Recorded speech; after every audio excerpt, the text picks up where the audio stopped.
da audiência pública, vamos direto para a sala de sessões da primeira turma. Vamos acompanhar. Para a exposição, o doutor Geraldo Ferreira Filho, presente? Sim. Presidente da Federação Nacional dos Médicos e do Sindicato dos Médicos do Rio Grande do Norte.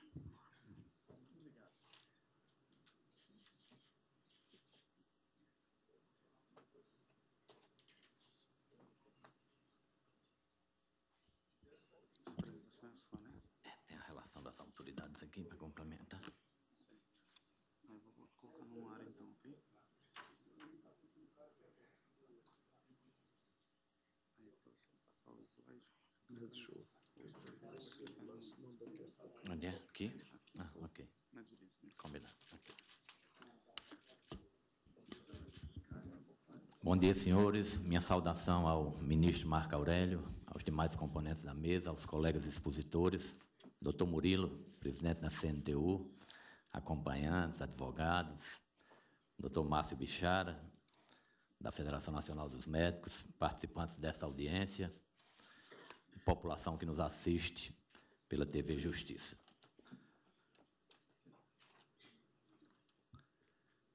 Bem, eu vou iniciar, ministro, com o histórico, porque a Federação Nacional dos Médicos, tal qual os sindicatos, eles têm um compromisso com o país. E pela legislação dos sindicatos, nós temos compromisso com a formulação de políticas públicas que dizem respeito à nossa área, de tal forma que a Federação nunca se furtou a esta sua responsabilidade e esta questão específica do provimento de profissionais em área de escassez no Sistema Único de Saúde é uma situação que nos preocupa já de algum tempo. E nós temos mantido contatos, temos mantido reuniões com todos os setores envolvidos. No dia 4 de abril, nós tivemos uma reunião com a presidente da República, várias entidades, entre elas a Federação, a Associação de Ensino Médico, e àquela altura, um dos temas cruciais foi este.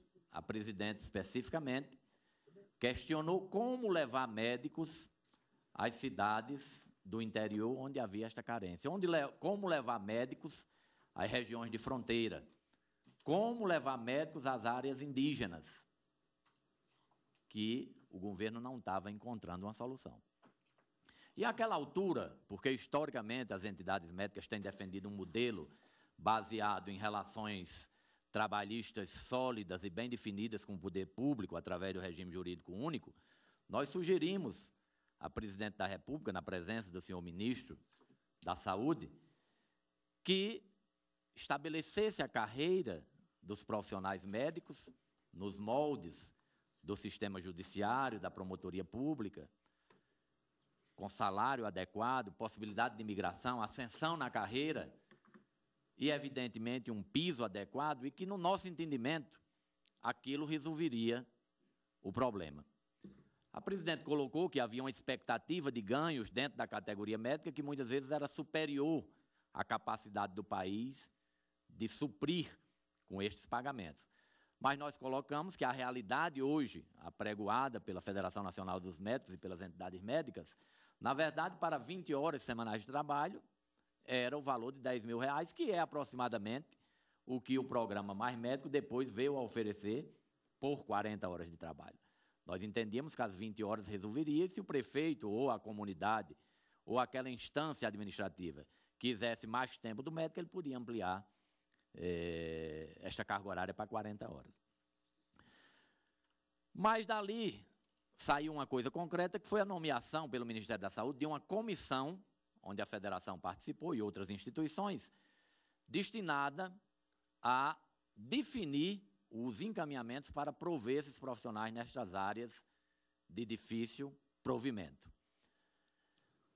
Houve 2 reuniões e na terceira semana nós fomos surpreendidos com o programa Mais Médico. Nos causou uma surpresa muito grande, porque àquela altura a própria presidente disse que as alterações que fosse promover a partir dali, no âmbito da área de saúde, ela consultaria as instituições ali presentes e as representações médicas, já que aquelas alterações que poderiam vir a ocorrer, evidentemente, o país clamava por assistência em áreas que não estavam tendo cobertura, mas que as entidades médicas seriam consultadas.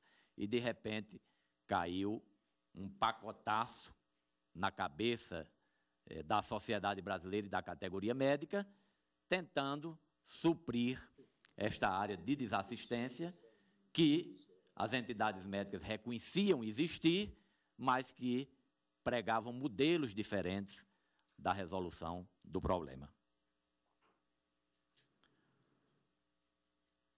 Esta foi a comissão que nós participamos de 2 reuniões e depois vimos que era mais uma comissão que, apesar de resultados interessantes, não sairia do papel, porque o objetivo do governo, evidentemente, era outro.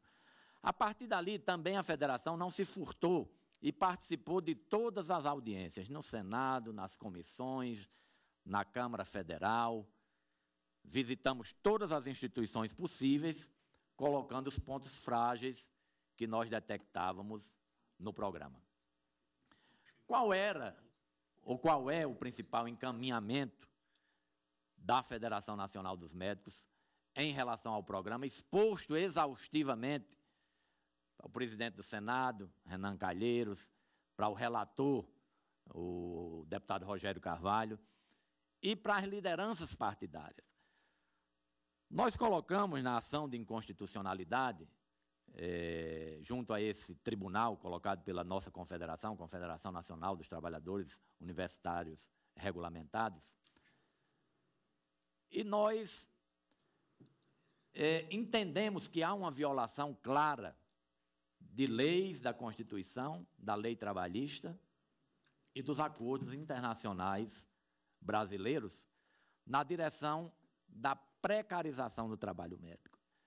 A Federação Nacional dos Médicos pauta a sua denúncia na violação dos direitos históricos conquistados a duras penas. O senhor vem dos tribunais trabalhistas e sabe o quanto custou para os trabalhadores essas conquistas históricas que hoje estão colocadas em risco. Concurso público, isso é uma conquista da sociedade brasileira. Nós não podemos aceitar que se abra, sob qualquer termo, depois aqui eu queria até fornecer uma certa fundamentação teórica, sob qualquer termo, inclusive temporário, porque o trabalho temporário é apenas mais uma das formas de precarização do trabalho.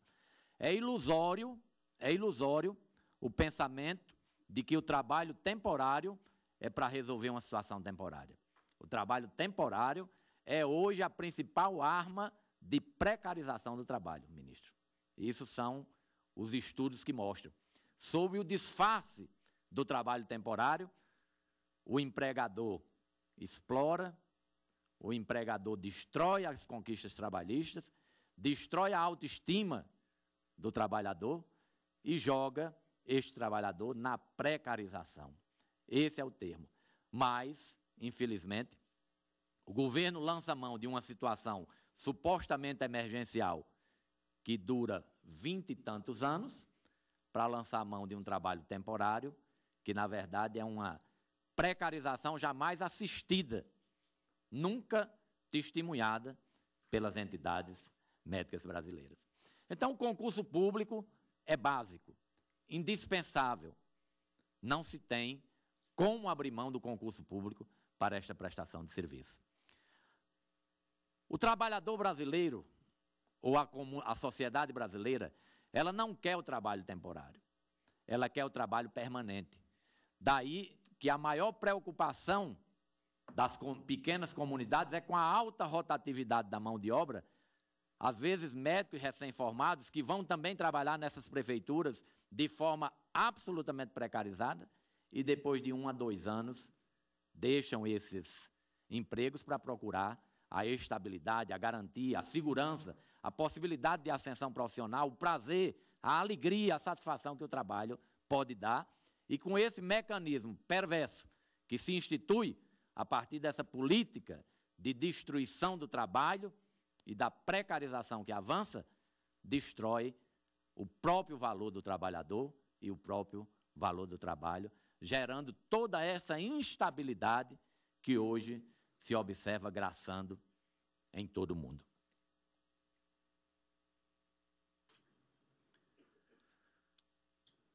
Temos outro fenômeno agregado a este programa do governo, que é a questão da migração de mão de obra. É interessante, ministro, tem um livro aqui que o precariado, é de Guy Standing. O precariado, ele chama, é uma nova categoria social formada pelo proletário precarizado. E é muito interessante, quando a gente vai ler e se aprofundar um pouco no livro, que a gente vai ver, por exemplo, como é que foi construído o trabalho. O trabalho foi em cima, ou o valor do trabalho. O valor do trabalho foi construído em cima de garantias. Que garantias era essa? Garantia de que haveria um mercado. Você estuda porque vai ter um mercado. Garantia de vínculo empregatício. Porque a sociedade, apesar de se dizer que a única coisa permanente é a mudança, mas ela não é feita de mudanças permanentes e de uma instabilidade que lhe destrói como ser humano. Ao contrário, foi quando a sociedade se estabeleceu através da agricultura que houve tempo para o cidadão se dedicar ao crescimento dele e da sociedade, através das artes, através do direito, através da segurança. Então, essa sociedade de instabilidade absoluta não interessa a ninguém, muito menos ao trabalhador. Daí que é preciso a garantia de vínculo empregatício. É preciso que haja segurança no trabalho. É outro fenômeno da precarização, ministro. E isso a gente chama muita atenção do tribunal, porque o trabalhador precarizado, ele não luta por condições de trabalho. Ele está absolutamente submetido à chefia, de forma despótica, autoritária, e ele não reclama nem pede, porque ele pode ser jogado fora. Nós não podemos permitir que no país se instale o grau máximo da precarização no trabalho, que é o assalto ao poder público. Porque o poder público, no mundo como um todo, ainda é a última barreira de segurança no trabalho. E com este programa, o que nós observamos é um assalto violento a esta forma de trabalho digno que ainda se encontra no serviço público, com garantias de vínculo empregatício, com garantia de segurança no trabalho, com garantia de segurança no emprego, com os direitos sociais garantidos. Nós temos que ter o emprego e a segurança dos direitos sociais. Isso foram conquistas históricas, nós não podemos jogar isso na lata do lixo. Nós não podemos jogar na lata do lixo o 13º, a segurança da gestante. Nós não podemos jogar na lata do lixo as férias. Nós não podemos jogar no lixo a aposentadoria.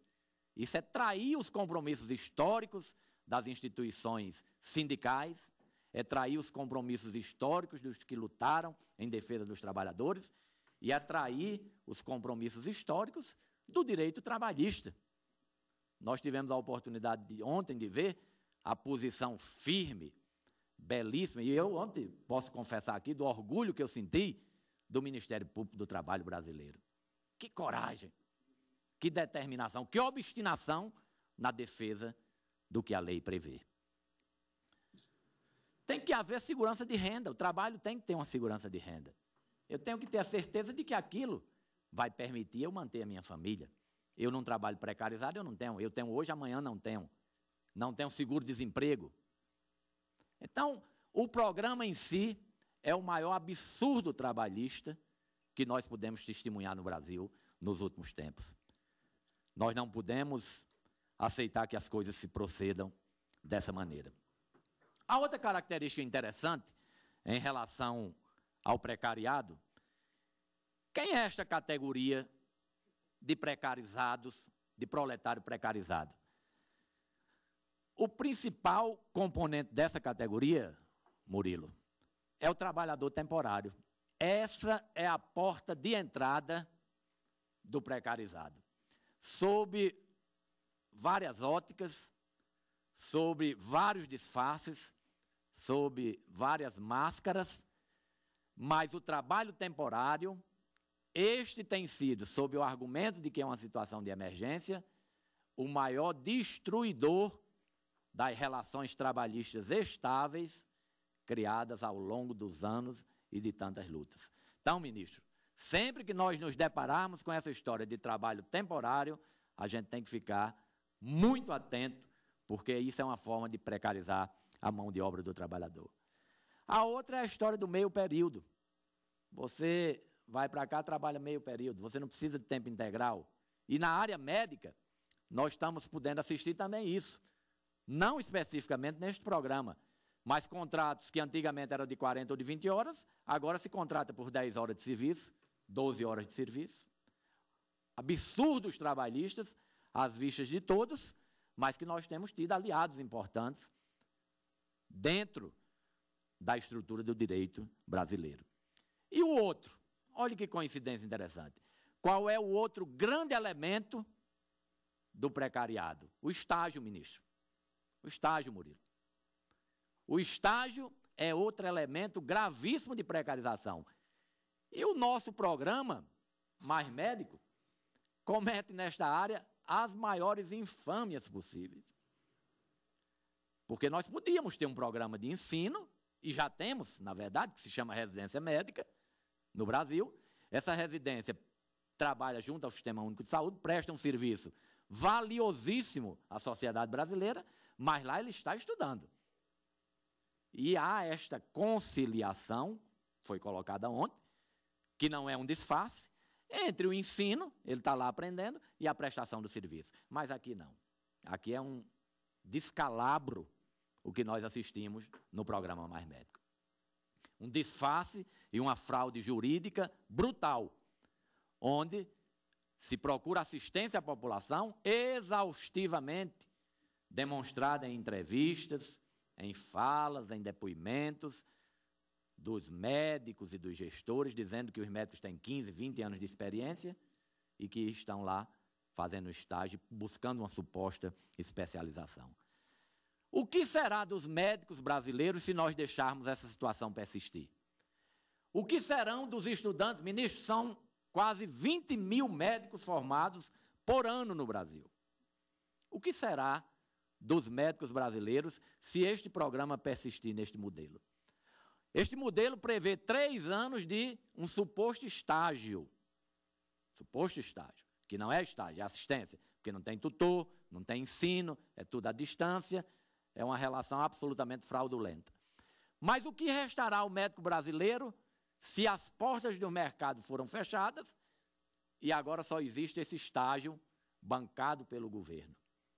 Nós vamos nos deparar com uma situação absolutamente de precarização da mão de obra médica, que não terá outra alternativa, escrava, submetida, submissa à tutela do governo federal, por 3 anos, podendo prorrogar por mais 3 anos e sem nenhum direito trabalhista. Se nós deixarmos que esta situação persista, nós estaremos cometendo um crime, não de lesa pátria, de lesa trabalhador, sem tamanho. E a nossa confiança é que, evidentemente, isso possa ser corrigido. A outra questão gravíssima colocada nessa questão do trabalhador precarizado é que o trabalhador precarizado começa a ter um raciocínio que eles chamam de mente precarizada. E isso aí conduz a um raciocínio de curtíssimo prazo, e essa flexibilidade absoluta do mercado de trabalho vai levar, ministro, a uma situação absolutamente de fragilidade da cidadania. Inclusive, o nosso texto, no qual nós nos baseamos, ele diz que nós temos a história dos 4 A's.